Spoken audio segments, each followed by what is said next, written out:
La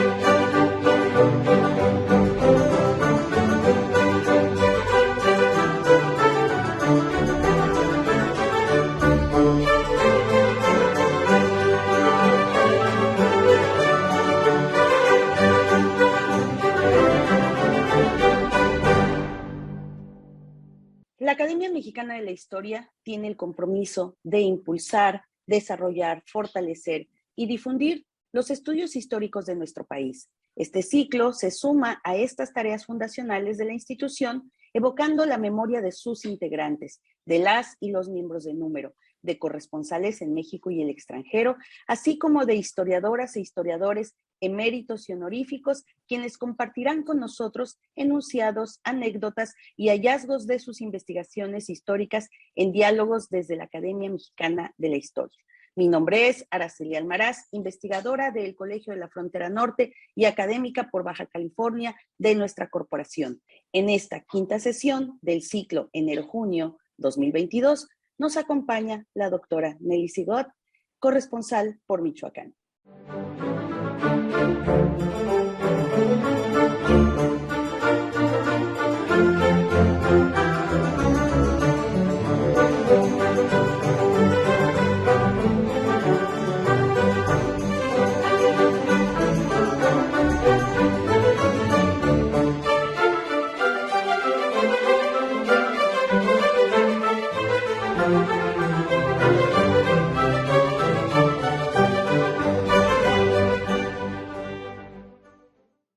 Doctora Sigot, me da mucho gusto que nos acompañes en diálogos desde la Academia Mexicana de la Historia, que compartas con nosotros esas vivencias, esos momentos importantes de tu trayectoria profesional.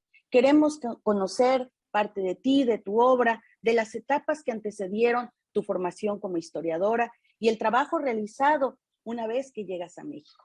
Quiero empezar por preguntarte en este primer segmento, ¿cómo fue tu amor por la historia? Pero quizá también, ¿cómo se complementa esto con la carrera de periodismo? Así que te escuchamos. Gracias, Araceli. Muchas gracias por la invitación. En realidad, mi amor por la historia tiene un origen muy curioso. Mi hermana mayor me enseñó a leer desde pequeñita. Y mi papá nos había regalado a las dos una enciclopedia que era muy común en esa época, que era El Tesoro de la Juventud. Eran 20 tomos. Y en esos tomos venían páginas, capítulos dedicados a la historia, a los países y sus costumbres, las fábulas de Esopo. Esas eran mis partes favoritas, que fui leyendo sistemáticamente de uno en uno. De hecho, me empezó a fascinar, pues, y entonces contaba lo que leía, todo, lo que les divertía mucho a toda la familia, porque yo contaba lo que había leído ese día, les hacía todo un recuento de países, de costumbres, mezclaba, por supuesto, ¿no? Daba lo mismo, egipcios, fenicios, franceses que españoles, era una revoltura, pero era muy interesante porque lo que quedó ahí fue la semilla de una curiosidad que fue creciendo con el tiempo. Lo que sucedió después en los estudios normales de toda persona, primaria, secundaria y demás, fue que la historia me fue interesando cada vez más. Pero al mismo tiempo empezó a crecer una semillita que fue un enorme interés por el derecho. Es lógico, muchos de nuestros colegas historiadores del derecho son historiadores, pues, y mucha gente que tiene un diálogo, ¿no? Entre las disciplinas que se hace casi inseparable.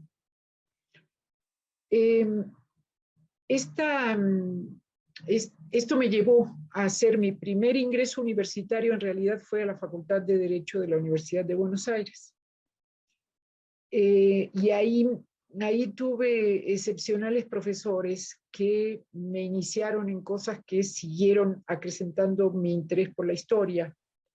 como derecho romano, por ejemplo. Ujú. Historia de las instituciones, materias que fui cursando en los primeros años hasta que me di cuenta que estaba perdiendo el interés por el derecho.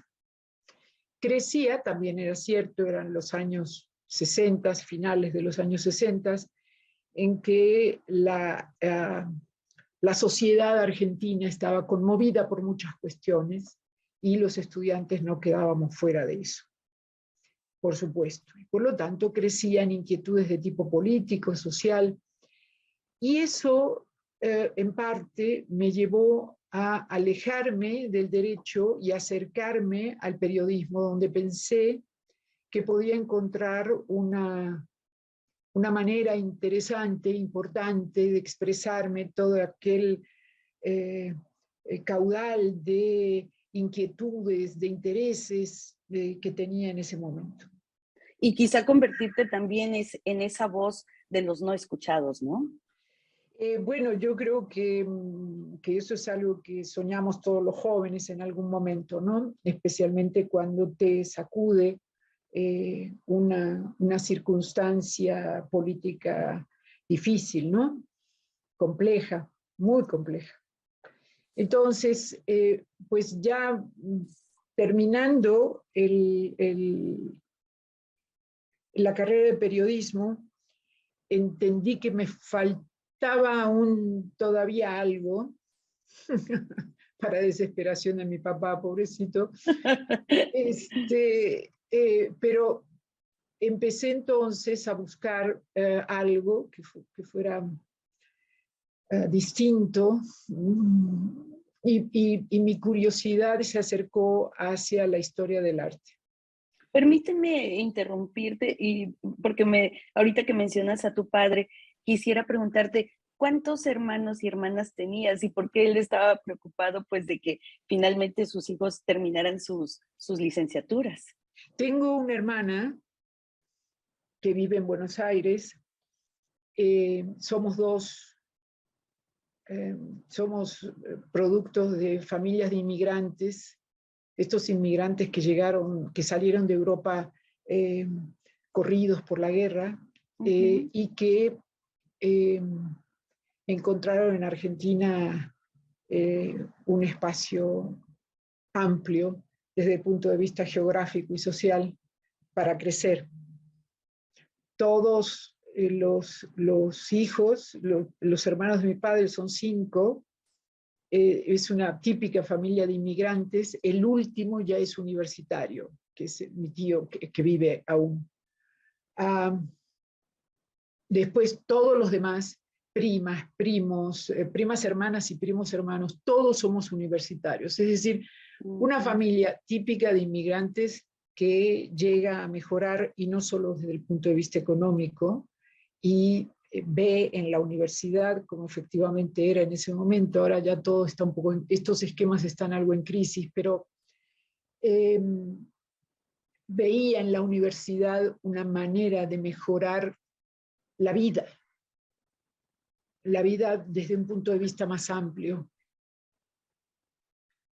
La adquisición del conocimiento no era el grado, la adquisición del conocimiento era una mejor vida, de mayor respeto, de mayor educación, un mayor nivel de civilización en la manera de tratarnos y querernos entre nosotros.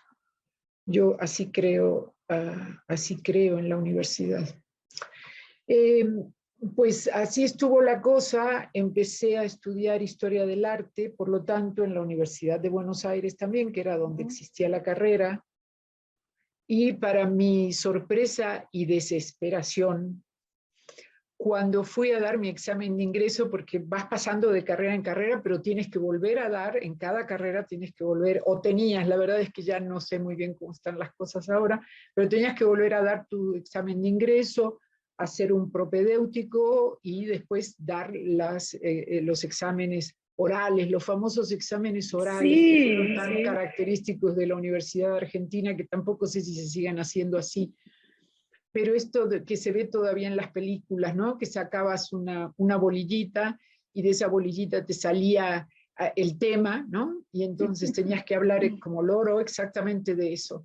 Y entonces cuando terminé de hacer mi examen oral, la última materia, el profesor que me estaba examinando me dijo, muy bien, mijita, ¿qué vas a estudiar? Historia del arte, profesor. Y entonces me dijo, ay, qué bonita carrera para una mujercita. Comprenderás que para una joven argentina en ese momento, con muchas inquietudes políticas y sociales y demás, fue casi como un golpe duro, muy duro, Claro. de recibir y muchas ganas de decir, no, esto no es para mí. Y dije, bueno, vamos a ver, este fue el ingreso solamente, vamos a ver qué pasa. Y bueno, pues así empecé la carrera. En Argentina la historia del arte y la historia van juntas, o por lo menos ya no quiero hablar en presente, así era la carrera cuando yo estudié. Había lo que se llamaba un tronco común, que era para historia y para historia del arte. Entonces todos cursábamos juntos todas las historias, todas las historias. Había que saber historia, pero en serio. Y después se hacía la separación y cada quien se iba a sus especialidades. En el caso de historia del arte, historia de las artes plásticas, de la música, estética, filosofía, literatura. Una carrera larga, en esa época duraba 6 años. Wow. Sí, y de donde salías con una excelente preparación, sí, época. Y además, Buenos Aires tiene un acervo importantísimo de obras, museos, ¿no? O sea, lugares a donde ir y hacer todo un análisis recorriendo cada uno de estos espacios. Recuerdo, pues, estos museos, el latinoamericano, el de Bellas Artes, o sea, realmente tiene una obra muy importante, ¿no? Sí, y ahí tuve la suerte de empezar mi carrera en el Museo Nacional de Bellas Artes, porque resultó que un querido profesor de la carrera, Adolfo Luis Rivera, fue nombrado director del Museo Nacional de Bellas Artes y nos llevó, éramos 4, a que habíamos sido sus alumnas, nos invitó a trabajar en el museo. Era nuestro primer trabajo, nunca habíamos trabajado en un museo, había gente que tenía una carrera de museo ahí en Bellas Artes y no fue fácil la adaptación, pero fue muy interesante, aprendimos mucho, especialmente con los restauradores. Ahí conocí yo a los restauradores, en realidad fue el primer gran contacto con los restauradores, carrera que admiro profundamente y que aprendí a conocer ahí. Algunos todavía, sí, no en el museo, pero siguen trabajando, están por supuesto en activo, tienen mi edad, como Alejandro Bustillo, por ejemplo. Y fue muy interesante trabajar con ellos, verlos cómo revisaban las colecciones, cómo tomaban las decisiones de qué hacer acerca de una obra. Y cuando tú estudias historia del arte desde el punto de vista histórico, artístico, pero no ves la cuestión material, los restauradores te enseñan a mirar de otra manera. Y es un gran aprendizaje. Ese fue un gran aprendizaje. ¿Cómo se da tu salida entonces de Buenos Aires y esta llegada casi a final de los 70 a México? ¿Quieres contarnos al respecto? Sí, claro. Todavía el asunto de los posgrados era como bastante nuevo todavía, ¿no? Bueno, en Argentina no había posgrado directamente. Entonces, en el museo había como una inquietud porque la gente se especializara, ¿no? Los empleados del museo, especialmente los más jóvenes, los que tenían muchos años, gente que tenía la edad que tengo yo ahora o más, bueno, pues no los iban a mandar a hacer un posgrado fuera de Argentina. Pero dos de nosotras sí nos invitaron a que lo pensáramos y lo aceptamos inmediatamente y mandamos nuestros papeles a la UNAM, que era obviamente el destino en ese momento para hacer un posgrado en Historia del Arte, la maestría, que era lo que existía y lo que existió hasta 1995. El asunto es que nos aceptaron a Adriana Suster y a mí, y ahí vinimos, así llegamos. El asunto fue que el museo, cosas que suceden con frecuencia, el museo se había comprometido a mantener nuestro salario durante los 2 años de estudios y demás, pero resultó que a los meses se cortó el chorrito y yo dije, bueno, pues, ¿y ahora no? Y entonces, en un seminario de la doctora Vargas Lugo, que era la coordinadora del posgrado en Historia del Arte en ese momento, y tenía a su cargo el seminario de Arte Colonial, y donde yo me inscribí, algo pasó y dije, bueno, yo no tengo muy claro si voy a poder seguir y en qué condiciones. Y entonces me dijo, ¿pero por qué, niña? Le dije, pues pasó esto. Y entonces me dijo, ¿y no quiere una beca? Una beca, yo no había tenido una beca nunca en mi vida. Y entonces dije, una beca, pues sí, doctora, sería fantástico, pero ¿cómo? Dijo, vamos a hacer una cita con el director. El director era ni más ni menos que el querido y admirado Jorge Alberto Manrique. Sí. Manrique nos recibió a la doctora y a mí, la doctora me presentó y se fue. Y me dejó a mí con el maestro Manrique, que empezó a hablar de arte, con esa espléndida erudición, ese fantástico don que tenía para hablar de arte y pasar de un tema a otro. Y entonces me involucró en una conversación en la que yo entré alegremente y con bastante ingenuidad, debo decir. Y entonces estuvimos 2 horas hablando de arte. Entonces, de pronto yo noté que la conversación estaba decayendo y entonces le dije, maestro, dígame usted qué tengo que hacer. Me dijo, nada, ya, su examen ya está hecho, vaya con Lupita, que era su secretaria, la famosa Ese Lupita. era el examen, Me estaba tomando la examen. charla, claro. Me estaba tomando examen y me dio la beca, que en esa época, claro, pues eran las becas que tenía el instituto, ya después todo se complicó un poco más, pero bueno, el asunto es que los jóvenes siguen teniendo muchas oportunidades en la UNAM.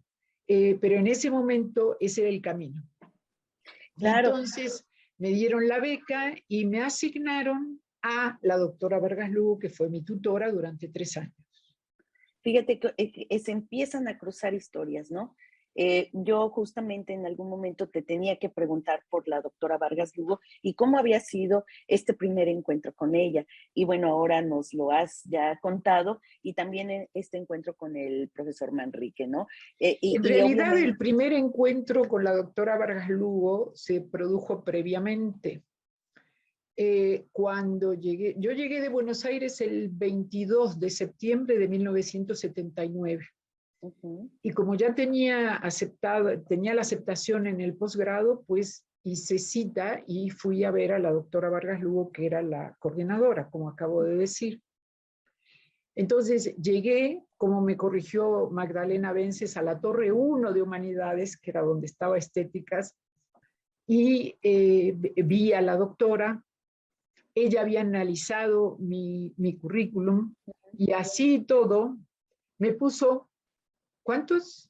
Ya no me acuerdo, pero no sé si fueron 30 o qué sé yo, prerequisitos.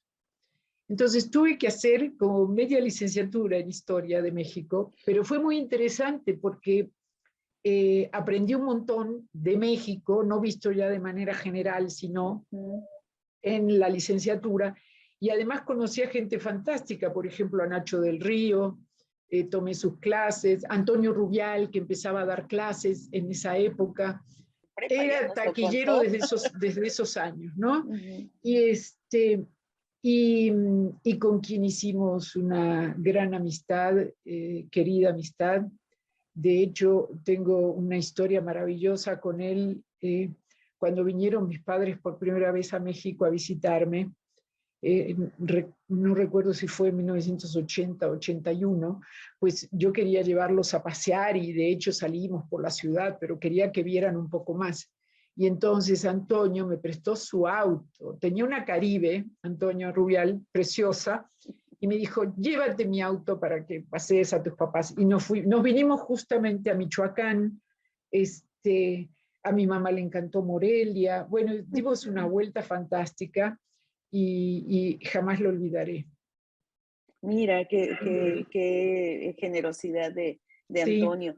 En esta época en la que ya estás finalmente pues con la beca, ya te aceptaron, no hiciste maestría, como nos acabas de contar, en ese momento pues los posgrados prácticamente ibas casi que directo al doctorado, pero eras una excelente alumna, tuviste un promedio de 10 y conviviste también pues con otros colegas que me imagino también fueron importantes en tu trayectoria. ¿Nos quieres comentar algo acerca de esta generación en la que tú te desarrollaste? sí, cómo no. Bueno, sí hice la maestría, hice los prerequisitos y la maestría. Y terminé con 10 de promedio, efectivamente.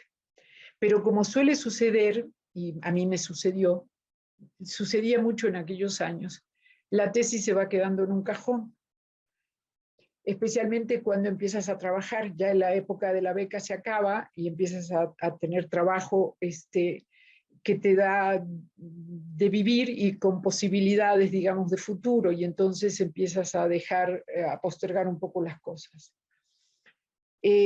Pero al mismo tiempo con muchas oportunidades, porque en esos años el doctor Pedro Rojas, reconocido historiador de arte, querido profesor de la facultad, me invitó a trabajar con él. Era el secretario general de la Unión de Universidades de América Latina, la UDUAL, con su sede en Ciudad Universitaria, ocupando un departamento, la jefatura de un departamento, se llamaba Departamento de Planeación, esto es la organización de cosas. Ahí entendí por primera vez en mi vida que era buena para organizar. Dije, mira, sí, sí, esto se me da. Y resultó interesantísimo porque mi función era organizar congresos, coloquios, seminarios a nivel internacional y viajé muchísimo. Fueron 3 años tremendos, 82, 83, 84, hasta que lamentablemente y terriblemente en diciembre del 84 murió el doctor Pedro Rojas. Mira. Pero en esos años, pues, trabajé y hice amistades muy entrañables, muy entrañables. Aprendí y sigo aprendiendo de Rogelio Ruiz Gomar. Rogelio Ruiz Gomar es posiblemente una de las personas, de los mejores conocedores de la pintura que hay en México, de la pintura de nuestro periodo. No quiero ser exagerada, pero del periodo virreinal no me cabe la menor duda. Ha sido maestro de generaciones. Empezó a dar clases justamente en 1979. Un día me dijo, ese era el primer curso que yo daba. Y va llegando, me dice, una alumna de Esquenone. Yo fui alumna de Héctor Esquenone en Buenos Aires, un profesor muy conocido en el arte hispanoamericano por sus trabajos de iconografía. Y entonces a quien Rogelio Ruiz Gomar conocía muy bien. Y entonces Rogelio me dice, me daba nervio. Le dije, ¿qué nervio, Rogelio? Si yo venía a aprender. La de los nervios vengo, eras tú. Y sigo aprendiendo. Rogelio es una de las personas no solamente más sabias, sino más generosas que yo conozco en el mundo de la academia. Y con él y con otros queridos amigos y colegas, hicimos el primer libro realmente importante de mi carrera, que es Catedral de México, Patrimonio Artístico y Cultural. Ese fue un momento de ruptura desde muchos puntos de vista. Desde la publicación de Toussaint, de la Catedral de México, no se había vuelto a hacer otro libro sobre la catedral. Esther Acevedo, quien tuvo el encargo por parte de SEDUE de hacer ese libro, me invitó junto con Magdalena Vences, mi querida amiga, que además es comadre, tengo el gusto, el honor, el placer, la alegría de vida de ser madrina de su hija. Magdalena Vences, Rogelio Ruiz Gomar, Gustavo Curiel y la querida y lamentablemente desaparecida Elena Isabel Estrada Cuesta de Guerrero. Maestraza de todos nosotros, yo creo que lo recordaremos por generaciones, porque fue una maestra excepcional en el posgrado. Y ese seminario que nos reuníamos en la casa de Esther Acevedo a trabajar, ¿no? En ese seminario se gestó este libro donde hay muchas aportaciones, algo muy, muy importante. Yo todavía no termino de saber si la historiografía ha digerido todo lo que pasa de novedades, renovaciones que se muestran en ese libro de 1986.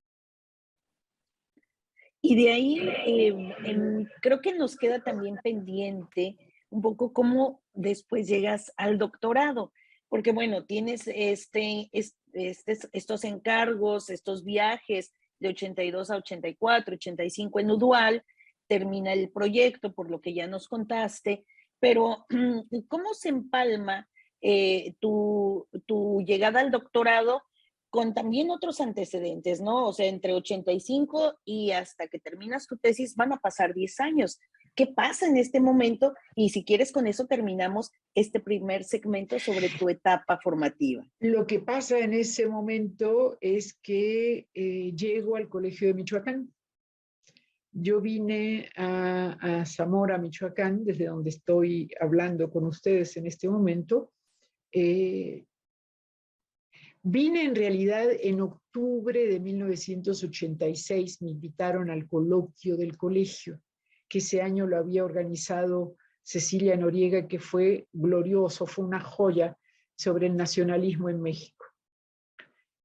Y en ese momento, cuando ya estábamos en los finales del Congreso, Andrés Lira, que era presidente del colegio en ese momento, dijo: ¿no te gustaría venir a trabajar con nosotros? El colegio se había fundado en 1979 y estábamos en octubre del 86, es decir que la verdad es que era todo muy, muy nuevo. Era joven, era una joven institución. El colegio funcionaba todavía en las viejas casas del centro, en las dos sedes que había, en las dos casas del centro en el centro de Zamora. Y yo dije sí, me estaban pidiendo además algo muy... me estaban pidiendo que hiciera un catálogo patrimonial. Y un año, dije sí, un año, está bien, después, dentro de un año, después ya me regreso. Ha pasado, como si alguien supo contar, 35, ¿no? Y aquí estoy todavía. Así llegué al Colegio de Michoacán y seguí trabajando hasta que un día sonó mi teléfono y era Aurelio de los Reyes. Y Aurelio me dijo, mira, era el coordinador del posgrado en ese momento, y me dijo, estoy generando el doctorado en Historia del Arte. Y quiero iniciarlo con un grupo de gente, grupo en el que te incluyo, que tenga yo la seguridad de que va a terminar y que va a terminar rápido. Entonces, imagínate, nos invitó a Esther Acevedo, a Montserrat Gali, a Elizabeth Fuentes, a mí. En este momento no me acuerdo quién más, pero éramos un grupo pequeño. Fernando Rodríguez. Que teníamos investigaciones muy avanzadas, muy hechas, y que íbamos a terminar rápido. Y efectivamente, en el 5 de diciembre de 1995 presenté yo mi examen de doctorado. Y bueno, ya en estos momentos totalmente estás ya pues siendo parte de una institución que ya no, después dejó de ser joven, ¿no? Y creciste con ella, hiciste crecer como muchos otros colegas hicieron crecer al Colegio de Michoacán, ¿no? Sí, fue una época muy creativa desde muchos puntos de vista. Había que hacer un poco de todo. Claro, sí, sí. Porque el colegio era muy nuevo, decían, ahí donde están los doctores que no curan, ¿no? Sí. La gente iba a preguntar si cuándo empezaban las clases, pensando que el colegio era el colegio de escuela primaria. Bueno, pasaban cosas de todo, de todo. Entonces, en esa época, pues había que hacer muchas cosas, dar conferencias de temas variados, porque siempre había que tener público en el auditorio, gente que se acercara, que nos conociera. Y bueno, pues eso hicimos todos. Fue un grupo, jalamos todos muy parejo para que el colegio se consolidara como institución. Además, en circunstancias realmente adversas, porque no estar en una capital de provincia te da mucha tranquilidad, pero también te da muchas dificultades. Claro. Donde no hay acervos, donde no hay museos, donde no hay una gran vida cultural, las cosas se ponen, donde no hay aeropuerto y lo único que funcionaba eran unos autobuses flecha amarilla que chacualeando en el barro te dejaban en medio de la nada. Bueno, fueron épocas bastante heroicas, la verdad, cuando veo hoy las circunstancias del colegio, de nuestra institución a la que empujamos con mucho gusto, con mucho amor, con mucho cariño. Sí, veo que las cosas han cambiado mucho. Sí.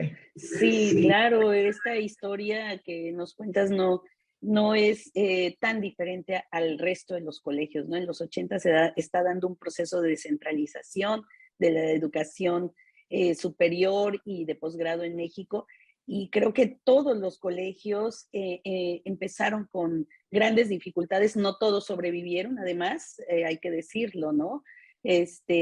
Y alejados no solamente de la capital de las entidades, alejados de la capital del país, donde se produce toda una serie de gestión, donde hay acervos, donde está, pues, bueno, en ese momento estaba prácticamente todo. Entonces, todos los colegios a picar piedra, empezar en oficinitas, en casitas, con Así algunos es. investigadores, ¿no?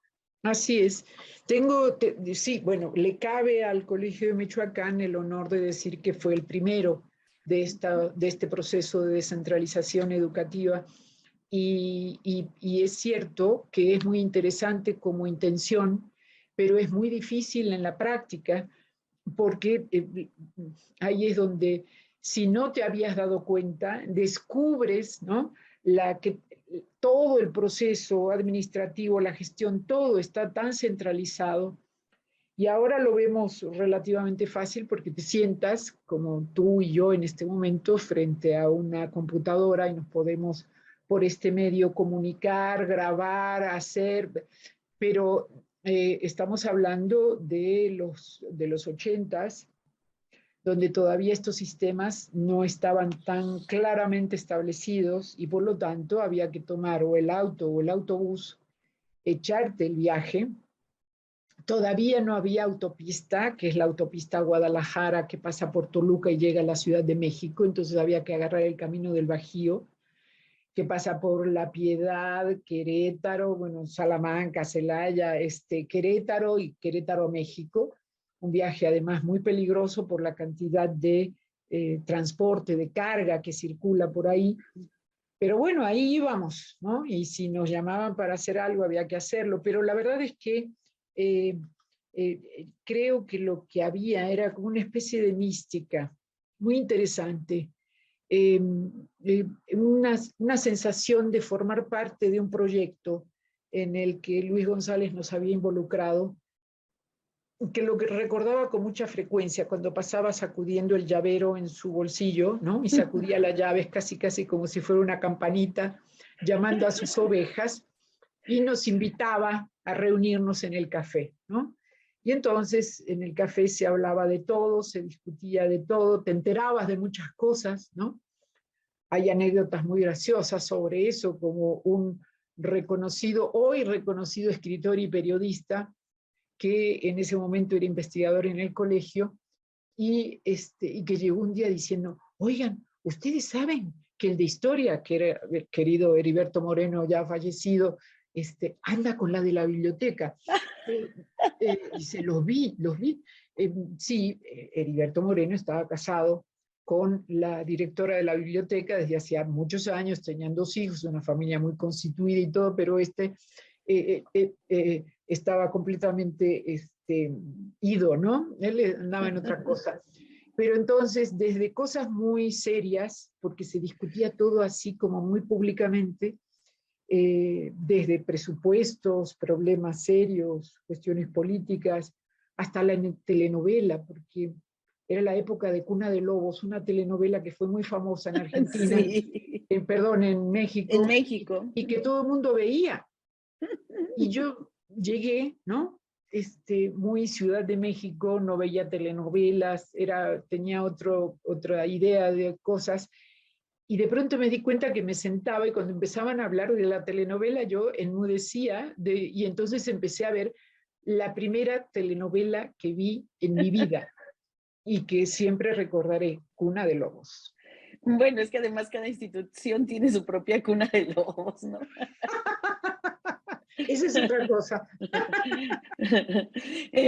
Querida Meli, quiero que terminemos este segmento por si deseas agregar alguna otra cosa de esta fase de tu preparación, porque en el siguiente entramos de lleno ya a tu obra, lo que van a ser tus primeras investigaciones en el Colegio de Michoacán y después cómo fuiste desarrollando pues distintas líneas de investigación. Pero culminemos este segmento con un cierre de tu parte, porque ha sido interesantísimo entender este proceso de llegada a México, pero sobre todo ha sido parte de primeras generaciones, incluso, ya nos lo narras, ser parte de prácticamente primera etapa del Colegio de Michoacán, con todos sus asegúnes, pero igualmente rico en experiencias. Mira, todo era descubrimiento, ¿no? Esos primeros años, desde 1979 hasta 1986, que vine a Michoacán, todo era descubrimiento. Recuerdo con mucho cariño los viajes que estuve tratando de acordarme cómo se llaman, y seguramente cuando esto salga al aire, me lo van a reprochar, porque lo organizaba la Ibero. Y eran salidas, paseos culturales, pero además con unos profesores de primera. Antonio Rubial era uno de los activos participantes en llevar grupos. Entonces nos subíamos a un autobusito, no era caro la salida, y nos llevaban, y entonces a recorrer sitios y a conocer, ¿no? Y entonces es como, así como en Argentina tienes, en cuanto sales de Buenos Aires, tienes la noción del espacio, de un espacio interminable, ¿no? que parece que nunca se va a terminar, nunca se acaba, ¿no? Esa sensación de inmensidad que te dan los campos argentinos. En México es muy impresionante porque sales y pasas por un pueblito y te encuentras con una maravilla, y pasas por otro pueblito y una maravilla, y te bajas y en la iglesita hay una pintura, hay una escultura, y entonces sí, fueron épocas de intenso aprendizaje. Esa primera etapa, te puedo decir con mucha claridad que estuvo marcada por eso. Pues vamos a seguir entonces en el siguiente segmento, ahora sí, para justo ver cómo estos primeros años, pues seguramente van a también verse a lo largo de tu trayectoria. Ya nos decía también nuestro querido Antonio Rubial que infancia es destino, entonces todas estas primeras etapas que vamos viviendo finalmente son parte de este destino que se prolonga con los años. Vamos a terminar, continuamos en un momento más con la doctora Nelly Sigot, corresponsal por Michoacán de la Academia Mexicana de la Historia, para seguir dialogando ahora sobre arte, religiosidad y su obra como ya investigadora en el Colegio de Michoacán.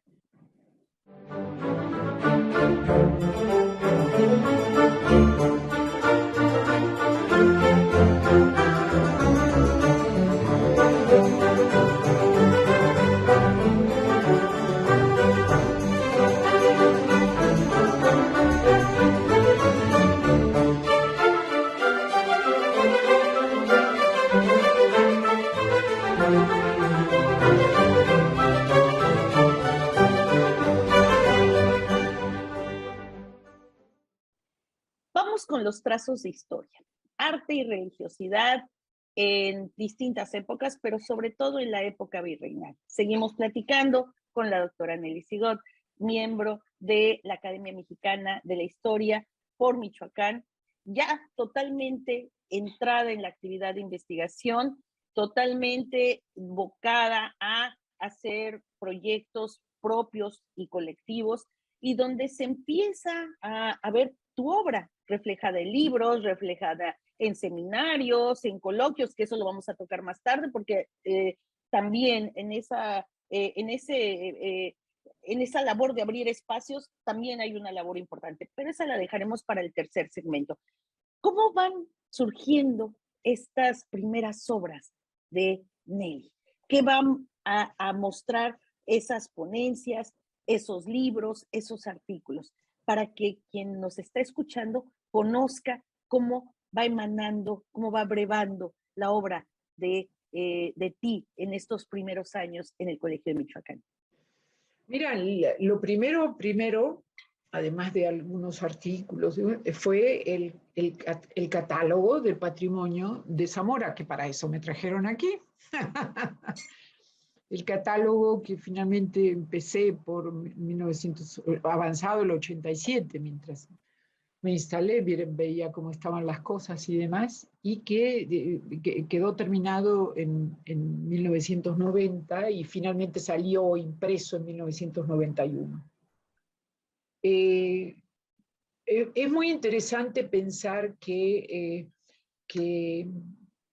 estas reflexiones sobre patrimonio te llevan no solamente a conocer el entorno construido en el que estás viviendo, que para eso estás haciendo un catálogo patrimonial, para ver, sino para entender qué es el patrimonio, tanto aquello que tú consideras relevante, pero también lo que la gente considera relevante. Y entonces me di cuenta, por ejemplo, que la gente consideraba muy relevante la estación del ferrocarril. Porque la llegada del ferrocarril a Zamora fue como un momento de ruptura, ¿no? De ingreso de la ciudad a la modernidad. Entonces, consideré la estación del ferrocarril para hacer para integrarlo al patrimonio de la región. Y creo que fue una buena decisión, porque cuando dejó de pasar el ferrocarril y se instaló ahí un sistema de organización del tránsito vehicular, se hizo una glorieta y demás. Si no hubiera estado protegido y catalogado, hubiera desaparecido la estación del ferrocarril, una modesta estación de ferrocarril, de pueblo, pues, pero que ahí está y donde ahora se puso un pequeño museo de la ciudad. Entonces, por un lado, el patrimonio que se supone que se protege solo, que es el patrimonio religioso, lo cual no es cierto, pero digamos. Por otro lado, la arquitectura civil, es decir, las casas, algunas de las casas que quedan todavía en Zamora, estas hermosas casas que se organizan en torno a un gran patio, ¿no? Con un área de servicios detrás, y bueno, y que son resabios, en algunos casos, de los siglos XVIII, XIX. Y eso fue algo que me permitió conocer a mucha gente, en Zamora y que mucha gente me conociera a mí, porque anduve mucho por la calle y con la gente, ¿no? Claro, me imagino que te Hablando. convertiste un poco en etnóloga, en antropóloga, porque pues hay que pisar, ¿no? El terreno, ¿no? Así es, así que hablando, preguntando, fotografiando y mirando, curioseando, pues, y dando conferencias al principio, mucho sobre Zamora, para que la gente supiera lo que estaba haciendo. El doctor Andrés Lira tenía mucho interés en eso y lo hice, claro, con mucho gusto. Y esa fue la primera publicación que coincidió en el mismo año con un proyecto que fue un proyecto muy, muy importante. Fue la primera colaboración que hizo el Colegio de Michoacán con el gobierno del estado de Michoacán, que le pidió al colegio un libro, lo que llama un libro de gran formato, que era algo que quería regalar el gobernador a fin de año. En realidad, bueno, pues es el momento de decir que fue la primera gran empresa con mi amigo, querido, admirado Óscar Macín. Yo conocí a Óscar Macín el día que llegué al Colegio de Michoacán. Nos contrataron a los dos juntos. A él, que había hecho la maestría en el colegio, le invitaron a quedarse a trabajar ahí, y a mí, que llegaba de fuera, vernos, mirarnos y hacernos amigos y morirnos de risa de mil cosas, fue todo uno.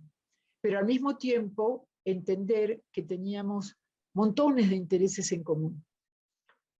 Y entonces surgió el proyecto de hacer un libro sobre la Catedral de Morelia, que veníamos trabajando desde distintas circunstancias. Él estaba preparando ya su tesis de doctorado sobre el Cabildo Catedral de Valladolid, que hizo en París,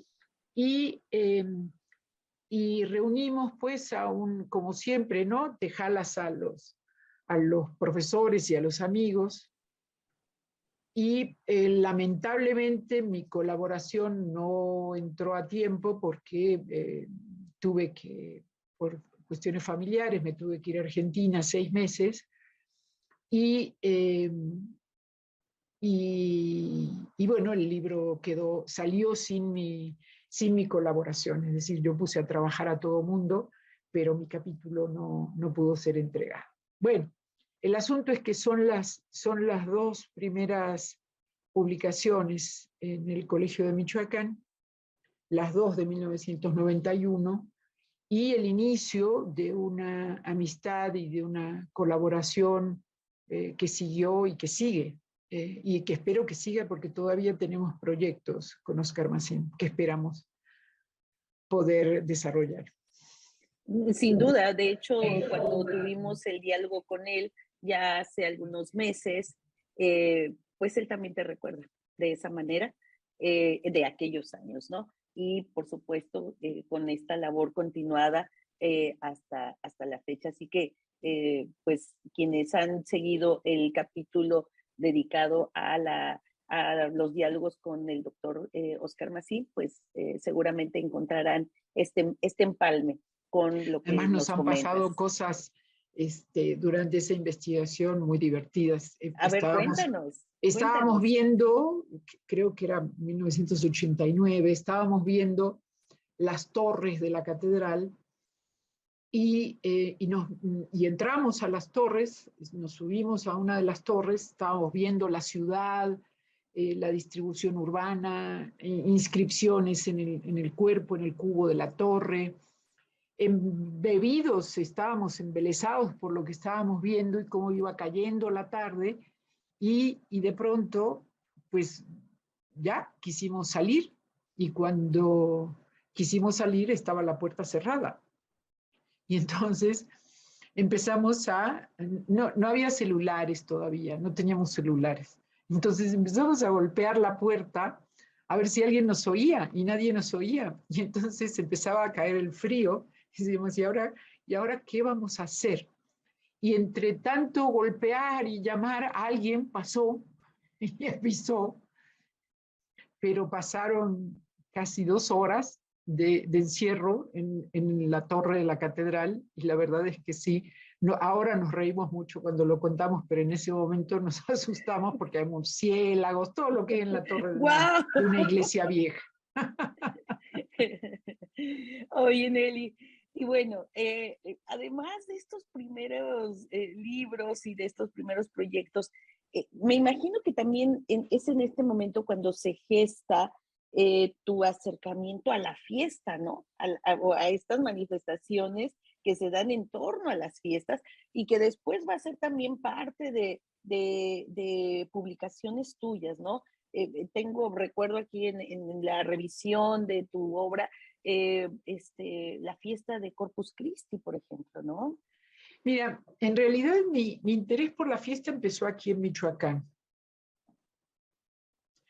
En los primeros meses, creo recordar, de vivir aquí en Zamora, el doctor Francisco Miranda, un gran conocedor de la zona purépecha, especialmente de esta región de la meseta que nos queda muy cerca, 1 hora de Zamora, y entra ya a la meseta, me llevó a una fiesta en un pueblo.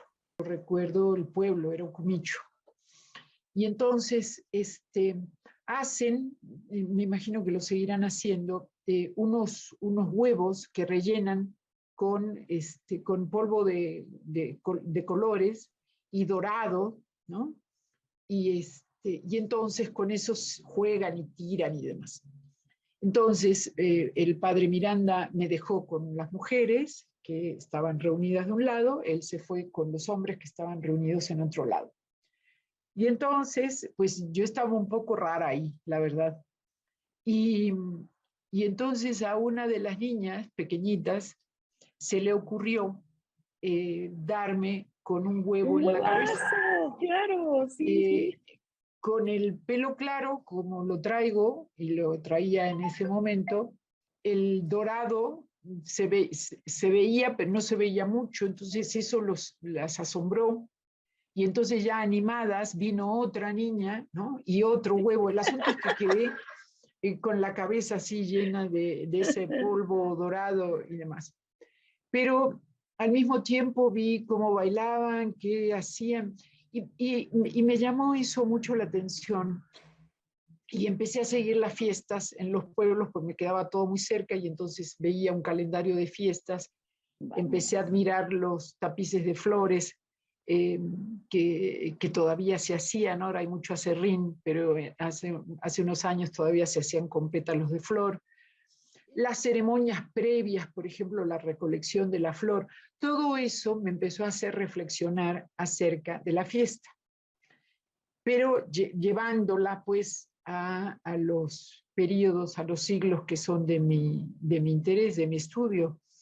Y entonces, entre las fiestas actuales en los pueblos purépechas y las fiestas en el periodo de los siglos virreinales, me interesó mucho la fiesta de Corpus Christi,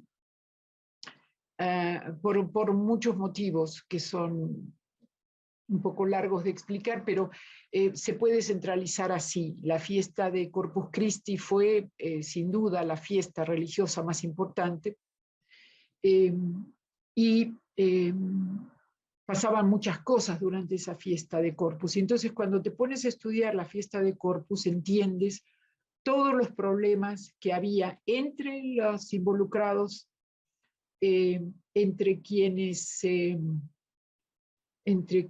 participaban en la fiesta, ya sean religiosos, los indios. Las primeras documentaciones interesantes que encontré fue acerca de Zumárraga y el miedo que le daba a Zumárraga que los indios participaran en la fiesta de Corpus, porque decían, no sabemos qué están cantando, no sabemos qué están diciendo, no sabemos qué hacen la noche anterior adorando una cruz de palo, un palo, decía, enfrente de la iglesia de San Francisco. Y así empiezas a entender las relaciones entre el cabildo eclesiástico, el cabildo civil, el arzobispo, el virrey, quién va adelante, quién va atrás, prerrogativas, la jurisdicción de las distintas corporaciones y cómo se expresa esto en una fiesta. Y entonces te das cuenta de que además de todas las manifestaciones artísticas asociadas a la fiesta, esto es el desfile de carros, las comedias, las danzas, las obras que se hacían específicamente para Corpus, también hay un mundo de relaciones sociopolíticas, que es algo que me interesa, como les dije al inicio de esta charla, desde muy joven y que me sigue interesando, por supuesto, creo que cada día más. Y por lo tanto, entendí que era imposible estudiar solamente las manifestaciones festivas, sino me metía más al universo de la historia política y de las relaciones y convivencias de poderes. Y bueno, en eso estoy, he publicado algunas cosas, tengo la mitad del libro corregido, el libro está dictaminado inclusive, pero el problema que hay cuando le inviertes muchos años a una investigación es que te vas poniendo cada vez más perfeccionista, ¿no? Entonces, con los dictámenes ya corregí la mitad, me falta la otra mitad, espero tener este año el tiempo, porque tuve clases y entonces ya no le pude dedicar el tiempo para poder terminar las correcciones y entregarlo finalmente. Claro, sí, esta estructura jurídico-administrativa que de pronto aparece también en tu obra, y para quienes también estén interesados, pues lo puedan seguir, consultar, buscar en los repositorios, porque sí, es una faceta que llama la atención, pero quizá la parte más fuerte, más potente de tu trabajo, de tu obra a lo largo de todos estos años, es el que has dedicado a la iconografía, la pintura, a los pintores, ¿no? Y todo este esfuerzo detallado que lo notamos en los diferentes libros. Sí, la pintura es mi amor académico. Sin duda, ¿no? Tengo auténtica pasión por la pintura, y pasión que me lleva a desórdenes absolutos, ¿no? Que ya cada vez son más difíciles. Esto quiere decir que cuando viajo puedo pasarme un día en un museo, un día completo, el día, llegar a la mañana cuando abren y que me corran cuando cierran. Cuando ya no sientes ni los pies, ni las piernas, ni la espalda, ni el cuello, ni nada, ¿no? Sí, es una pasión absoluta que tengo por la pintura. Esto me llevó justamente a dedicarle mi tesis de doctorado al estudio de un pintor del siglo XVII, que además me pareció en ese momento, y me sigue pareciendo muy interesante, porque es como un gozne, como decía mi querido maestro Enrique, es como un gozne, es un pintor que está entre medio de una tradición y otra, ¿no? Algo que comienza a desgranarse en la segunda mitad del XVII con los pintores como Cristóbal de Villalpando o el famoso pintor mulato estudiado por Elisa Vargas Lugo y su seminario, y otros pintores mulatos y otros pintores mestizos, y todo aquello en lo que se ha convertido la pintura en ese periodo, en la segunda mitad del XVII.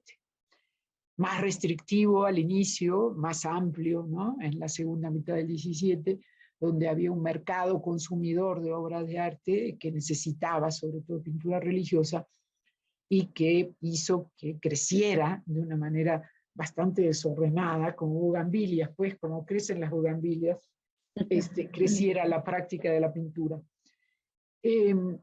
Y ese pintor, José Juárez, que ocupó varios años de mi vida y que finalmente, de la mano y oportunidad de Jaime Cuadriello, que me hizo llegar al MUNAL, para presentarlo con Graciela de la Torre, que en ese momento era la directora del MUNAL, y poder hacer una gran exposición.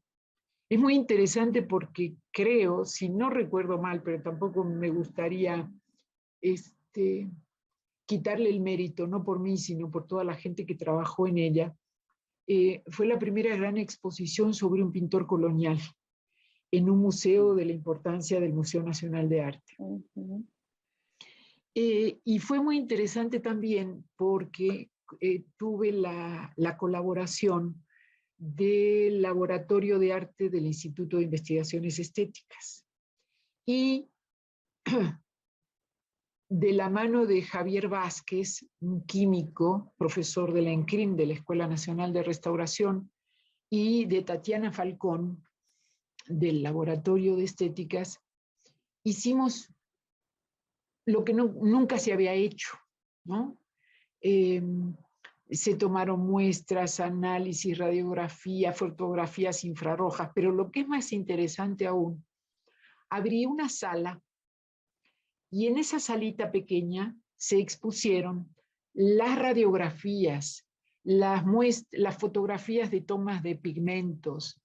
Era como mostrar algo que la gente no había visto nunca y despertó un enorme, enorme interés. Eso para mí fue muy importante porque era un camino en el que estábamos involucrados muchos, yo siguiendo el rastro de otros, como dije el otro día de la doctora Vargas Lugo, que nos hizo reflexionar acerca de la importancia de la materialidad, es decir, no ver solamente la obra por sus formas y sus contenidos, sino también por esa materia viva con la que se expresa, por medio de la cual un pintor se expresa, y poder mostrarlo así generó una gran expectativa. Y eso lo festejo mucho. Creo que es un gran logro de José Juárez. Claro, porque además, pues de esta manera es que se cumple un poco esto que comentábamos al inicio, o sea, cómo podemos generar ese impacto social, cómo nuestra comunicación desde lo que hacemos tiene ese eco con la sociedad desde distintas maneras. Y ahorita, como también lo narras, esta cuestión de la materialidad, no en el sentido llano de lo físico o lo que ocupa un lugar en el espacio, sino más el sentido de los materiales, las técnicas y esto que hay detrás de quienes llevan a cabo sus obras. Pero también veo en tus escritos, en tus libros, que hay un puente entre el arte, barroco principalmente, y el estudio de la vida cotidiana. Vas encontrando estos puentes. En tu caso, lo dejas claro. Cómo te encuentras en estos dos mundos, el mundo de la pintura y el mundo de la vida cotidiana, y lo sintetizas a través de tus escritos, tu obra, tus artículos, tus libros? Lo que pasa es que, de nuevo, vuelvo a tus inquietudes primeras, ¿no? A tus primeras necesidades de justicia, a tus primeros reclamos de igualdad, de educación, de oportunidades, ¿no? A eso que cuando eras joven entendías y querías, ¿no? Y que te acompaña durante el resto de tu vida. Eso es algo que no se ha separado de mí y espero que no se separe nunca jamás. Por lo tanto, hay un interés en mis ojos al ver, en buscar a la gente menuda, ¿sí? En buscar aquellas formas de expresión que dicen sobre los márgenes de una sociedad, que en algunos casos no están ubicados físicamente, espacialmente en los márgenes. Y eso es lo interesante en la pintura. Hay mucha pintura en México donde lo aparentemente marginal está ubicado ostentosa y claramente en el centro, ¿no? Lo que pasa es que nadie ve lo que no puede ver. Es decir, si tus ojos no quieren buscar, si no quieres mirar, pues no vas a ver, ¿no? Pero están ahí y por lo tanto me divierte mucho intelectualmente, académicamente, pero me satisface mucho como persona y como académica el buscar lo cotidiano, lo menudo, buscar a los indios pintores, eh, eh, buscar a personajes menores en la pintura, no por etnia, sino por eh, pequeñas ocupaciones, ¿no? No solamente el virrey o la virreina, sino también otros personajes menores. Y en esos personajes menores buscar expresiones y manifestaciones de una vida, la riquísima vida del México virreinal, mezclada, mestiza, y que últimamente me ha apoderado, se ha apoderado de mi tiempo, diría yo, porque le he dedicado bastante tiempo a estos trabajos, inclusive el último que debe estar por publicarse en un libro justamente hecho por Oscar Massini y Gibran Bautista, sobre el espejo de las Indias, donde le entré finalmente a un tema que creo que lo debía, que se llama El color de la piel en el espejo de las Indias, y donde intento debatir sobre el tema del color de la piel, que es un tema difícil, pero necesario. Creo que tenemos que hablar de eso. No, bueno, cada vez más el asunto de la negritud o de la tez morena, bueno, pues es innegable, o sea, somos, bueno, en este México que tú ya conoces a lo largo de de estas décadas aquí, pues es el común denominador, ¿no? Pero es más, Araceli, es más. Vamos a ver. Una de las cosas uno de los aspectos muy, muy interesantes de la biografía de Juan Correa, que escribió Elisa Vargas Lugo, es que demostró que su abuelo, que llegó de España, ya era mestizo, no mestizo de indio, era mestizo de negro y de negra, su abuela. Esto es algo que en España no se ha querido ver. Bueno, vamos a ver, trataré de hacerlo cortito. El tema de la esclavitud durante muchos años estuvo negada en la historiografía europea, salvo dos, tres autores, pocos en realidad. Hasta hace unos años destacaba, por supuesto, el caso de espléndido, como siempre, de Domínguez Ortiz. Había trabajo de Bernard Banzan y otro de Alessandro Stella, más contemporáneo, alumno de Bernard. Pero en realidad el tema de la esclavitud estaba ahí, estaba esperando, era algo que estaba... Y cuando empezaron a trabajar, a escarbar, a buscar, y como siempre sucede en España, y la historiografía española es espléndida justamente por eso, porque empiezan a hacer historia regional, y cada quien trabajando en sus maravillosos archivos, y empiezan a publicar y a publicar y a publicar y a publicar. Y entonces encontramos que en España vivían en distintas regiones indios americanos, había negros de distintos colores, desde los más azules hasta los más pálidos, mulatos, mulatas, negritos, negros, más negros, menos negros, más negros, hijas, hijos de blancos, blancos, teniendo hijas con sus esclavas. La sociedad hispana que llega a América ya está mezclada. Esta idea de que todos son rubios y de ojos azules es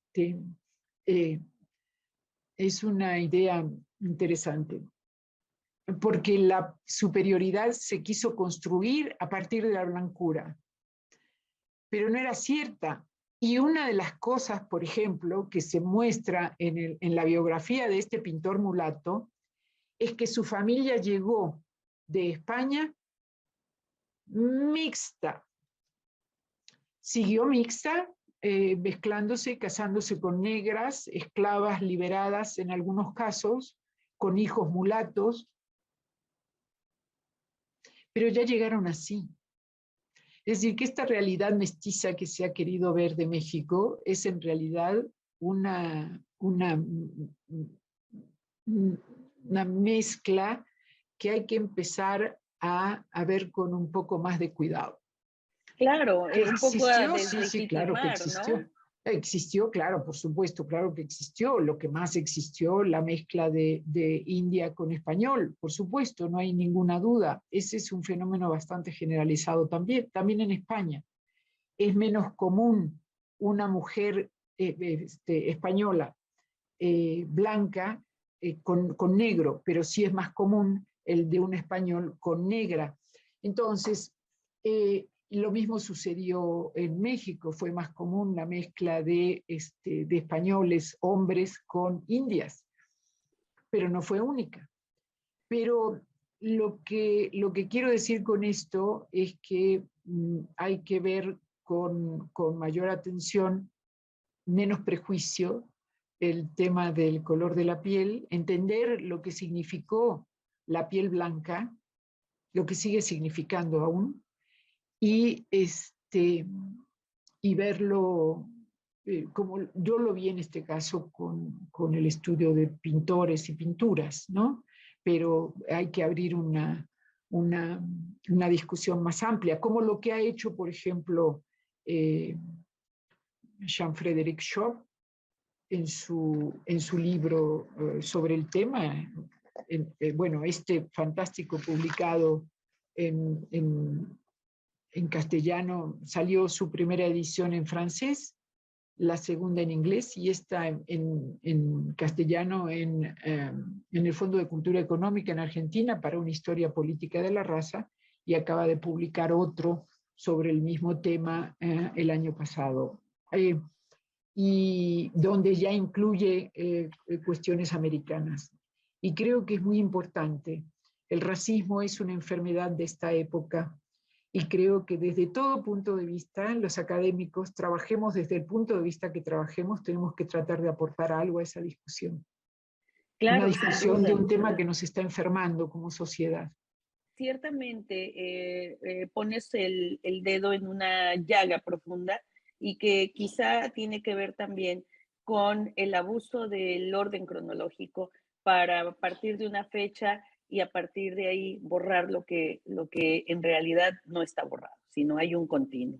Y yo al escucharte te quisiera preguntar también por el papel de las mujeres que de alguna manera aparecen en tu análisis, porque ya nos hablaste de indios, mulatos, pintores y de estos personajes hasta cierto punto menores, pero presentes totalmente. Este sería como una pregunta semifinal para terminar el segmento con otra que dejo después de tu respuesta. En realidad yo no he trabajado específicamente sobre mujeres. He trabajado algunos temas sobre monjas, y he trabajado algunas imágenes religiosas que involucran a mujeres santas, vírgenes y cosas por el estilo. Pero no he trabajado específicamente desde la perspectiva de género, pues lo que más me ha comprometido académicamente en estos últimos años es la pintura regional. De nuevo, desde el mismo criterio, que es el criterio patrimonial, la idea de que nuestro patrimonio, que constituye, que consolida, conforma, organiza nuestra cultura, está en riesgo permanente por su fragilidad, por la fragilidad de sus materiales en muchos casos. Vas a ver una pintura y se está literalmente se está resquebrajando y están cayendo los pedacitos de pintura. Mira, en el 2018 organicé, hace 14, 15 años, ya la verdad es que ni sé cuántos, tengo un seminario, se llama Seminario de Estudio de Pintura Colonial. Y en este seminario, que ya hemos publicado el catálogo de un museo y 2 volúmenes de estudios sobre pintura colonial en Michoacán, y estamos preparando ya el 3er volumen. Y con este seminario organizamos una exposición en el Centro Cultural Clavijero, en Morelia, la primera exposición de arte sacro, ¿sí? Sacamos piezas de todas partes, nos prestaron cosas maravillosas. La verdad es que fue espléndido. Pero llevamos, por ejemplo, una pintura que es interesantísima, una pintura triple, con tres obispos. En el centro, entre 2 obispos michoacanos de distintas épocas, están ni más ni menos que don Juan de Palafox y Mendoza. Y entonces me dijeron, ¿cómo te atreves? Mira cómo se estaban cayendo los pedacitos. Dije, es que a ver si nos da entre lástima y vergüenza, porque es el único caso, hay otro conocido, pero solo documentalmente, de una pintura así, donde 3 obispos estaban en la puerta de la sacristía, en la Basílica de Guadalupe. La pintura, por el momento, no se ha encontrado en Guadalupe. Esta es otro caso conocido, donde 3 obispos, que quieren decir 3 momentos de la historia de la Iglesia en Nueva España, están retratados juntos. Y estaba realmente así, cayéndose a pedacitos. Llevé otras 2 pinturas de Nicolás Rodríguez Juárez, que están en el Templo del Carmen, en Morelia, en un estado de conservación. De nuevo, ¿cómo te atreves? Pues no, si el tema no es mostrar solamente lo que está bonito, el tema es mostrar aquello que está necesitado, urgido, de ayuda, de atención. Y el patrimonio requiere mucha atención, requiere dinero, requiere organización, voluntad, pero sobre todo poner las cosas en orden, digamos, en orden de prioridades. Esto es urgente que se restaure, no aquello porque es bonito para el turismo, ponerle más luces a una catedral X, cual sea, sino ese mismo dinero usarlo para restaurar esta obra que es significativa de nuestra historia. Pero eso significa tener una cabeza lúcida dirigiendo la cultura.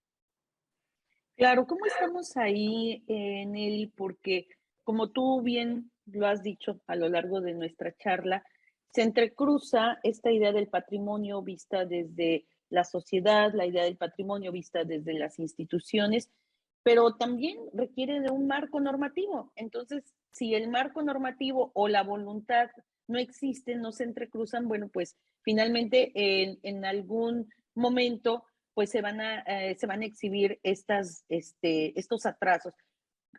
Para cerrar esta cuestión del patrimonio, que sé que te preocupa mucho, Mucho.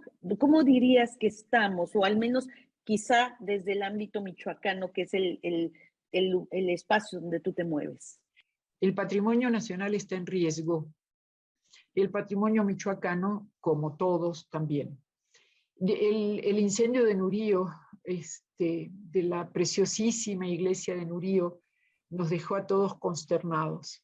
Yo lo que quise mostrarles en ese momento es que, pues, apenas unos años antes se había incendiado Notre Dame en París, y en enero de 1967 se perdió el coro de la Catedral de México, ni más ni menos. Esto es, el patrimonio es frágil, y una chispa, un cigarrillo, algo como eso, un rayo, ¿no? Puede provocar un incendio y hacer que desaparezca una obra importante. Es decir, esa es una parte, digamos, imponderable, imponderable porque sucede. La otra parte es la que requiere atención, aquella que depende pura y exclusivamente, ya no se va a destruir con un cigarro, a menos que alguien vaya y la aplaste o le pegue un navajazo, como ha sucedido en obras muy conocidas en museos, donde en un gesto de locura alguien le rompe la cabeza a una escultura de Miguel Ángel.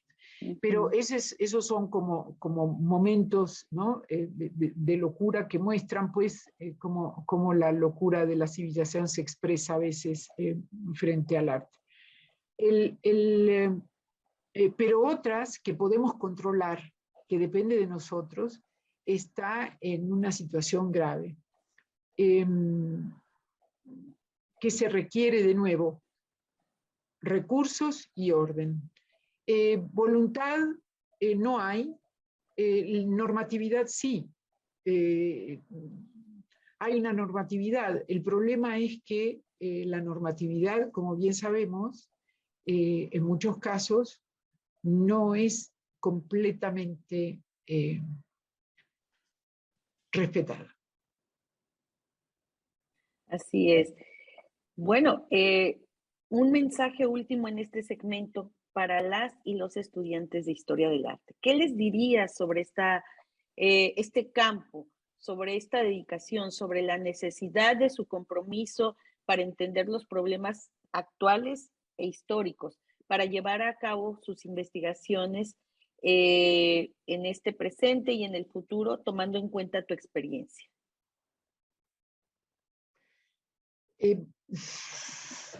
Mira, yo creo que hay que volver, a ver, esto va a sonar asquerosamente autoritario.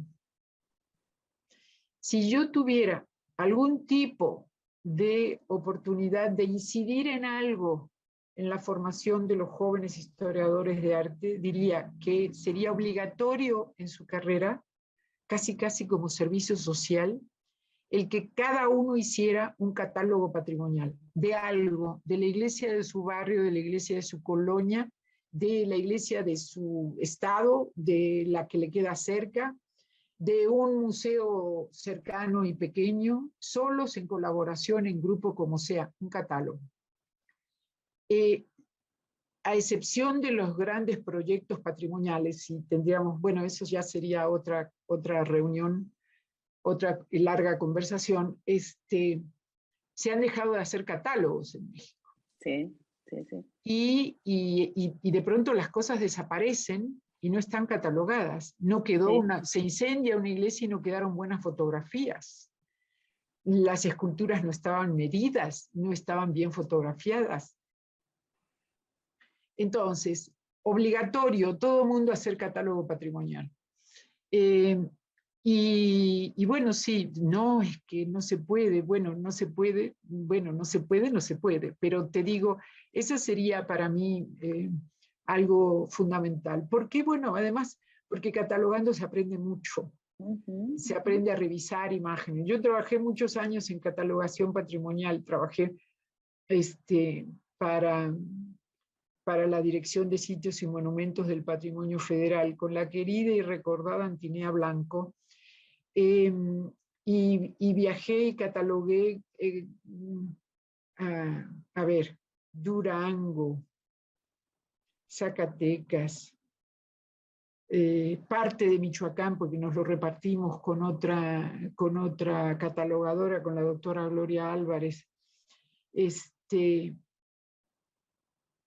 Guanajuato, ya ni recuerdo todo lo que viajé catalogando, pueblo tras pueblo, fotografiando, catalogando. Y así aprendes a ver, se aprende un montón, pero también se deposita en un sitio, ¿no?, un catálogo patrimonial que creo que es fundamental y que el país todavía no tiene.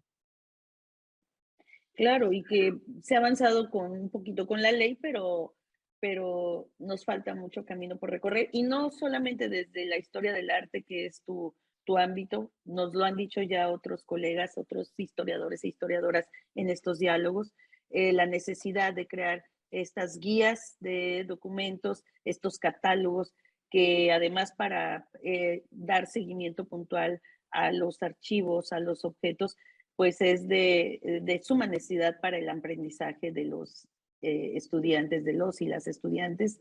Y bueno, cerramos, no lo veo como una manifestación autoritaria, sino más bien como una expresión de como un necesidad, sueño. de necesidad, de obligatoriedad, que es impostergable y que espero que, bueno, pues a través de este espacio, quienes lo escuchen, ya sea estudiantes, profesores, pues tengan alguna consecuencia positiva en este llamado que haces. Vamos a seguir en el siguiente segmento justamente con el espacio que le has dedicado a tus estudiantes. ¿Te parece bien? Sí, cómo no, gracias. Volvemos en un momento con el tercer segmento y la dedicación a las y los estudiantes desde diferentes aspectos en voz de la doctora Nelly Sigot, miembro de la Academia Mexicana de la Historia por Michoacán.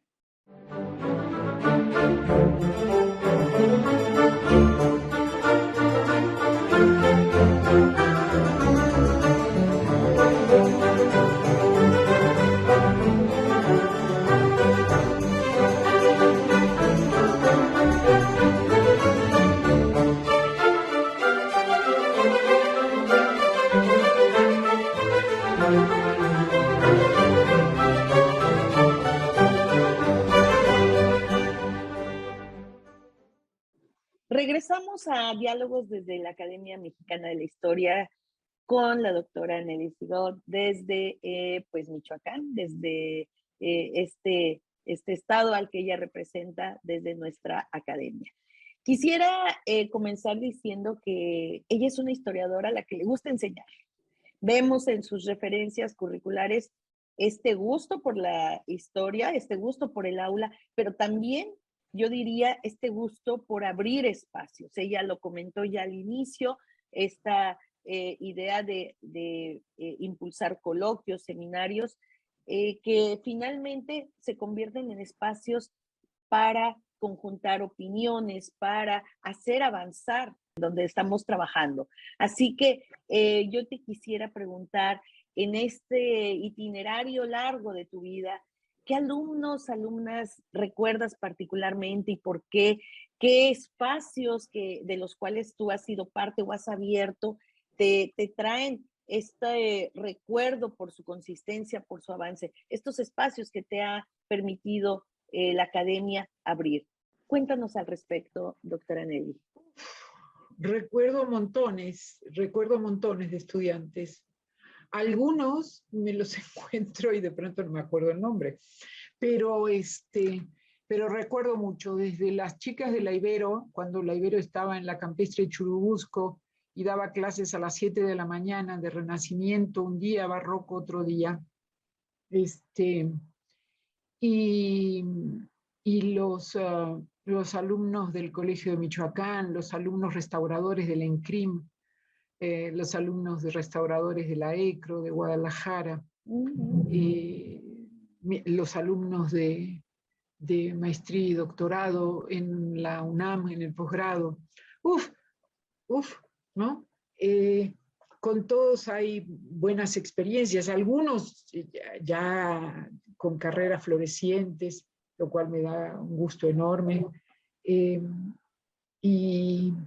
Y algo que he notado con preocupación en los últimos años es que cada vez les cuesta les cuesta más ubicarse.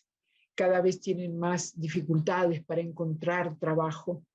Y eso me mortifica horriblemente, y por eso me preocupa tanto el tema de la jubilación, el tema de resolver el problema de profesores de mi edad, que ya podemos jubilarnos, que ya con un retiro digno, y ahí está posiblemente el gran problema de toda esta cuestión, pero necesitamos hacer espacio para los jóvenes, porque si les tapamos el techo, nunca van a poder a tener espacio para trabajar. Necesitamos hacerle los espacios para trabajar.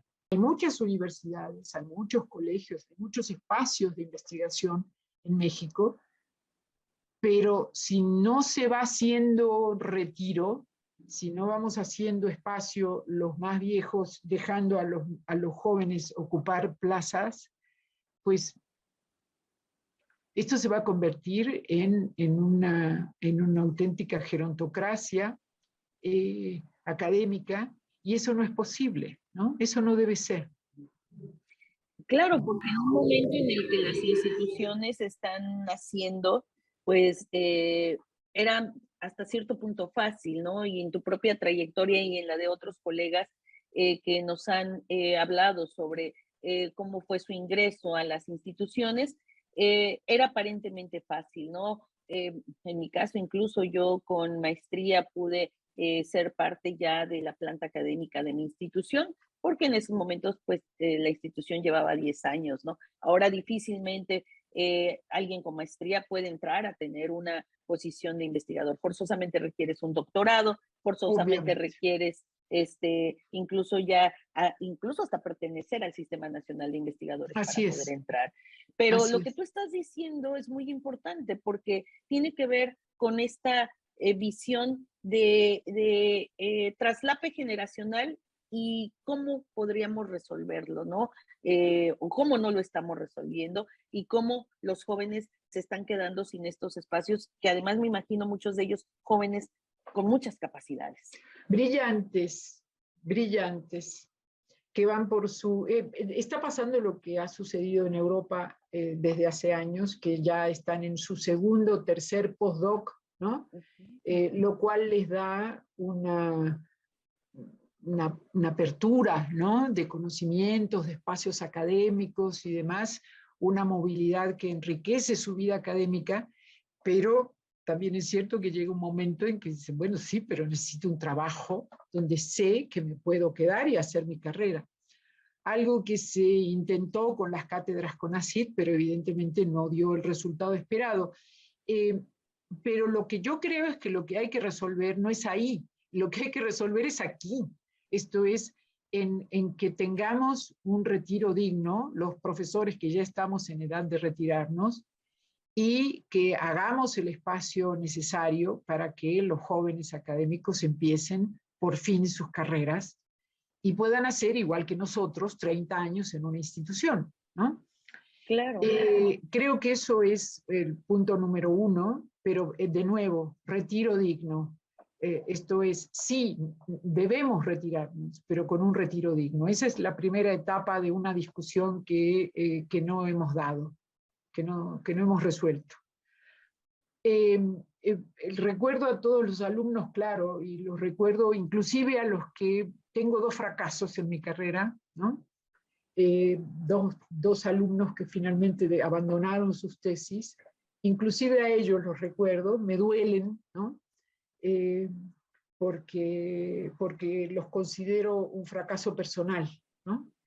Y, y bueno, pues eso quisiera rehacer, digamos, pero no es posible, ¿no? Cuando la gente decide por X circunstancias de su vida dejar ahí las cosas, bueno, pues así es y así sucede y me sucedió, ¿no? Cosa que no me había pasado nunca hasta hace muy pocos años. Tengo una alumna extraordinaria colombiana que ahora está haciendo su postdoctorado en México, regresó a su país y ganó una beca para hacer un postdoctorado en México, Carolina Badía, que está en la UNAM, con Gibran Bautista, que la ha recibido con la generosidad que lo caracteriza. Tengo un alumno extraordinario, historiador de arte, Hugo Armando Félix Rocha, con quien ya he editado 3 libros. Además es un excelente editor, meticuloso, cuidadoso, pero es un historiador de arte con con una formación excepcional y con unos ojos extraordinarios, sabe ver pintura, qué bárbaro.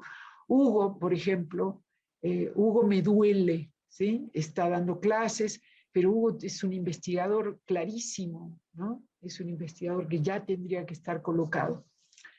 Y así podríamos ir por montones, ¿no? Pero digamos, por señalarte algunos casos que me resultan muy significativos. Has impulsado una buena cantidad de seminarios, coloquios, mesas redondas, laboratorios. ¿Cuáles de Sí. ellos perduran y qué interés a futuro tiene Nelly Sigot por seguir abriendo estos espacios? Mira, te puedo decir con mucho orgullo que el grupo de estudios sobre religión y cultura que creamos Tomás Calvo y yo en el año 2009 y que surgió de una conversación de la necesidad de tener mayor diálogo con otros colegas en el Colegio de Michoacán que estaban en otros centros.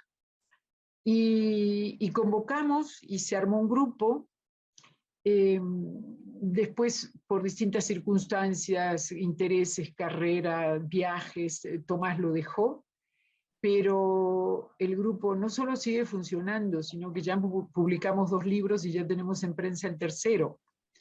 Y se ha hecho. Lo que es más interesante de lo que pasó con el GERIC, Grupo de Estudios sobre Religión y Cultura, es que no solamente es un seminario interdisciplinario, te diría yo multidisciplinario, porque hay gente de historia del arte, de letras, específicamente de estudios de emblemática, de historia especializada, como gente que estudia el norte, gente que estudia exclusivamente cuestiones, fenómenos religiosos. Es el diálogo que se produce. Ayer, por ejemplo, tuvimos nuestra reunión y un joven de Guadalajara, porque hay gente de todo el país, nos escuchamos desde Yucatán, Monterrey, muchos sitios, presentó un estudio que está haciendo sobre bibliotecas en Guadalajara desde 1612, que es el primer inventario que encontró, y lo que se produce en estos diálogos es una lluvia de información, de ideas, de colegas generosos que te dicen, mira aquello, piensa esto, de sugerencias, y el GERIC se ha convertido en un espacio de intercambio generoso de gente que una vez al mes se reúne durante 2 horas para escuchar a otros, algo que no siempre hacemos. El seminario de pintura que te decía que ya tiene 14 años, o no me acuerdo, está en el 3er volumen de producción de pintura virreinal en Michoacán. Esos son los 2 seminarios largos, digamos, que tengo, donde tengo un gusto enorme de trabajar. Me encantan esos seminarios. Todos los demás que he procurado en estos últimos años han tenido que ver con la necesidad de salir, de que el colegio saliera un poco y abrirlo internacionalmente. Y produje con algunas colegas, queridas amigas además, en España, como un coloquio sobre virreyes en el Museo de América con la directora, con Concha García Sáenz, que además es una americanista de viejo cuño. Cuando poca gente se interesaba por el arte hispanoamericano, ella ya andaba dando vueltas y produciendo cosas sobre estos temas. O Luis Elena Alcalá, una excelente historiadora de arte que está en la Autónoma de Madrid. Es decir, tratando de abrir espacios donde el Colegio de Michoacán participe y nos conozcan, pues, y nos conozcan más de los que nos han conocido hasta ahora, y en áreas que quizá no son las más reconocidas, como la antropología o otro tipo de historia, ¿no? En el caso de la historia del arte. Y ha sido bastante exitoso, la verdad, estoy satisfecha con esos resultados. Oye, cuéntanos un poco de los laboratorios, porque de pronto uno ve la palabra laboratorio, que la asocia más como a la parte más de la química, la física, incluso de la medicina, pero no la hace asociada a historia del arte. Entonces, ¿cómo ha sido esta experiencia de impulsar laboratorios en historia del arte? Lo que pasa es que sí, se piensa desde un punto de vista de la historia del arte tradicional, si tú piensas en archivos, en bibliotecas y en museos, es decir, en sitios donde hay pintura, escultura y demás. Pero como te decía, desde una historia del arte que ve en la materialidad de los objetos un área de interés, eh, y entonces necesitas, para poder ver, necesitas aparatos, equipos, y eso solamente se hace con gente que además esté preparada, que sepa hacer ese tipo de cosas, y necesitas físicos y químicos y biólogos y, y un equipo grande. Lo que hice en el Colegio de Michoacán fue fundar un laboratorio en el año 2011 o 2 o 10, ya no, pero por ahí. Gané un concurso grandote, grandote, grandote de recursos en CONACYT, y con eso compramos todo el equipo que complementara a un microscopio electrónico de barrido que se había conseguido por el Centro de Estudios Arqueológicos. Pero era solamente un microscopio electrónico de barrido que además estaba un poco, digamos, en poco uso. Había que sistematizar su uso, pero para eso se necesitaba todo un equipo adicional. Entonces armé un proyecto con Mirta Insaurralde, que ella es restauradora y es tiene maestría y doctorado en historia del arte. Es esta nueva generación de historiadores de arte, restauradores que entienden y ven de otra manera la materialidad y el objeto artístico. Pero la idea era hacer no solamente un laboratorio para objetos culturales, sino para objetos culturales desde una perspectiva más amplia, esto es, también naturales. Vamos a ver, el colegio está en una región agrícola por excelencia, tiene múltiples problemas, como todos los que te puedas imaginar. En el valle hay plagas nuevas, plagas viejas, plagas que no se han podido erradicar. Los agricultores de la región mandan a hacer sus análisis a Sonora. Vi la necesidad de generar un nuevo recurso que sirviera para cubrir con un techo conceptual, que es el de patrimonio, el patrimonio natural y el patrimonio cultural. Esto es tanto esculturas, pinturas, objetos, telas, ¿no? Pero también plagas, plantas, agua, insectos. Bueno, así generé este proyecto y así se creó. Y yo ya tomó un rumbo muy especializado, ya tomó su propio rumbo, yo ya no tengo esa especialidad que ellos sí tienen y lo están haciendo muy bien y siguieron su camino. Pero bueno, es como estos hijos que finalmente los dejas que ya crezcan solos y bueno, qué satisfacción, ¿no? De haber creado este espacio, ¿no? Los dejas, pero no los dejas en realidad. Bueno, no, porque nunca dejan de ser tus hijos. Los dejas, por supuesto, porque ellos están haciendo su propio camino con sus proyectos y su visión sobre el laboratorio. No los dejas en el sentido de que están muy cerca de tus intereses, ¿no? Por supuesto. Si alguien quisiera, de las personas que nos están escuchando, acercarse o conocer más de este laboratorio, ¿lo pueden hacer vía el Colegio de Michoacán? Por supuesto, Laboratorio de Análisis y Diagnóstico del Patrimonio, la DIPA Colmich, está instalado en La Piedad. En la página del Colegio de Michoacán lo encuentran, la DIPA sus teléfonos, correos electrónicos, están todo el directorio del personal que forma parte del laboratorio. Es muy fácil llamar por teléfono o mandar correo. Pues yo creo que esto último, creo que me parece muy importante porque justo lo decía yo hace unos minutos, ¿no? Uno no asocia historia del arte, patrimonio, cultura a la idea de un laboratorio y nos lo has explicado justo desde la propuesta que haces, el equipo que consigues y me parece que ese es algo, es una labor valiosa, continuada por el Colegio Michoacán y que quienes estén interesados ahora que también preocupa mucho el cambio climático, las especies, la extinción misma, ¿no? De especies, más allá de que si son dañinas para cierto tipo de cultivos y demás, la propia idea de extinción de especies que bueno, nos agobia como humanidad, creo que puede estar perfectamente anclada a este laboratorio que tú has iniciado. ¿Algún mensaje para terminar este segmento relacionado con la labor de la enseñanza y el abrir estos espacios de comunicación y diálogo con las nuevas generaciones? Mira, lo único que me importa de los alumnos es que sean apasionados.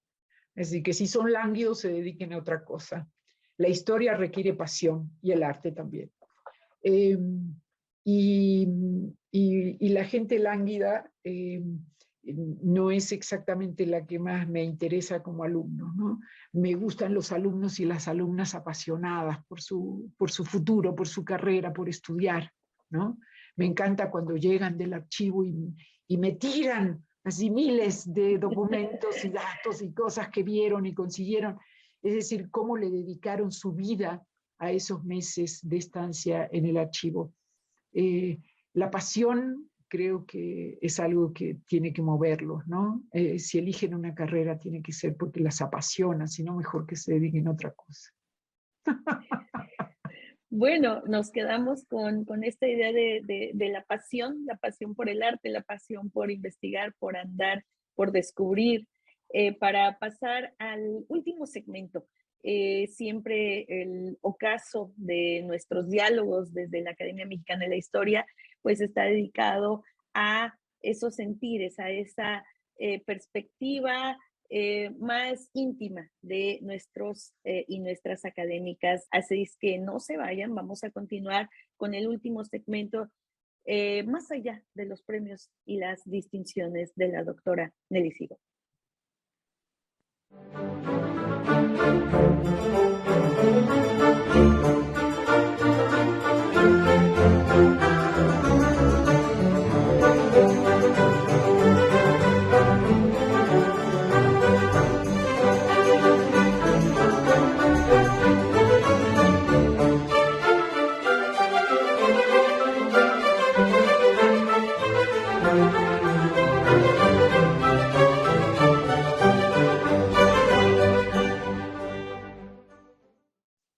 Vamos a terminar este diálogo que ha sido intenso, apasionado, como es la doctora Nelly Sigot.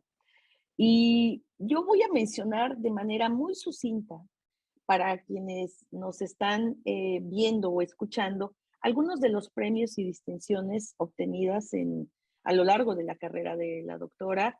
Pero después de hacer esta lectura, yo le quiero preguntar qué hay más allá de estos premios y estas distinciones. La doctora Nelly Sigot pertenece al Sistema Nacional de Investigadores desde 1995, prácticamente desde que obtiene su doctorado y actualmente pertenece al nivel 3.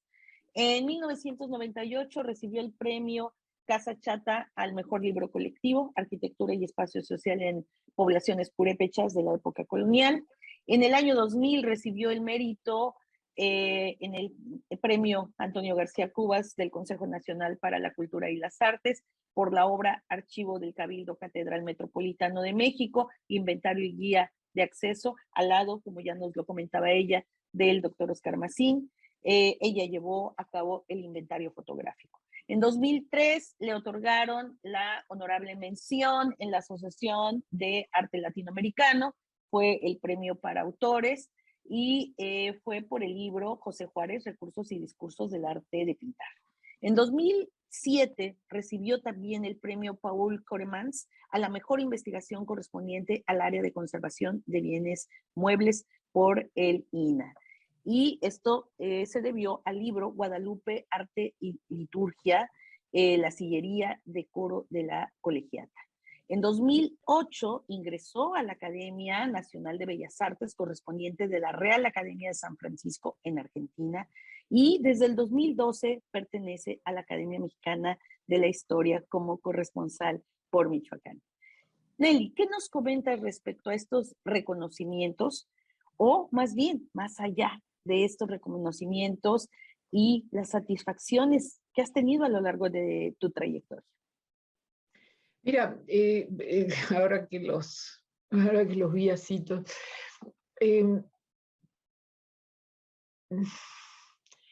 un trabajo que hice con mis alumnos de la UNAM fue el de la sillería de coro de Guadalupe, que recibió el premio Paul Koremans. Y es particularmente entrañable, lo recibimos todos, pues todos fuimos a recibir el premio, yo subí a recogerlo, pero todos pedí distinciones para todos y nos la dio el INAH a cada uno de nosotros, porque fue un seminario de licenciatura. En la licenciatura en Historia en la UNAM, tuve 3 años, un seminario sobre catalogación patrimonial, porque me pareció que era importante. Y entonces, 3 de los alumnos trabajaban en el Museo de la Colegiata de Guadalupe. Y entonces surgió la idea de estudiar, porque ya sabíamos que estaba ahí, bueno, había que buscarla, pero lo encontramos, la antigua sillería que estaba en cajas en una bodega.